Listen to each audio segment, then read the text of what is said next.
এটা আমাদের বেশিরভাগ মানুষ জীবনে হয়তো শুনেনও নাই, অনেকে হয়তো শুনছেন, আমল করা হয় না। খুব সীমিত সংখ্যক আল্লাহর বান্দার আমলের তৌফিক হয়। সেটা হলো ইয়া যাল জালালি ওয়াল ইকরাম। এটা একটা জিকির, আল্লাহ তাআলাকে ডাকা, আহ্বান করা, এটাই জিকির। ইয়া যাল জালালি ওয়াল ইকরাম।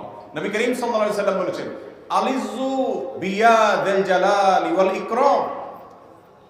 তোমরা ইয়া যাল জালালি ওয়াল ইকরাম এটাকে আঁকড়ে ধরো, এটাকে নিয়মিত করো, বেশি বেশি করে বলতে থাকো এটাকে সব সময় এটাকে মুদাওয়ামাতের সাথে কন্টিনিউয়াসলি এটা বলতে থাকো, ইয়া যাল জালালি ওয়াল ইকরাম।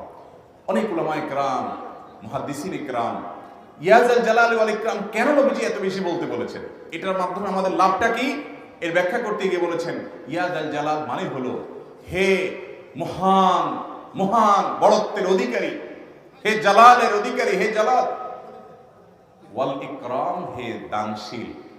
তাহলে প্রথম বাক্যে আল্লাহর বড়ত্বের কথা স্বীকৃতি দিয়ে প্রশংসা করা হয়, আর দ্বিতীয় বাক্যে হে দানশীল বলে আল্লাহ তাআলার কাছ থেকে চাওয়া হয় যে আপনি যেহেতু দানশীল এবং আপনি যদি মহান, অতএব আপনি আমাকে দান করেন। এটা ডাকলেই, আল্লাহকে এই বলে ডাকলেই চাওয়া হয়ে যায়। এই জন্য বেশি বেশি করে ইয়া যাল জালালি ওয়াল ইকরাম করতে হবে। অনেকে হয়তো নতুন শুনেছেন, আজকে থেকে শুরু করে দিবেন ইয়া যাল জালালি, সকাল বিকাল মনে থাকে না তো লিখে লিখে ওয়ালে টাঙায় দেন।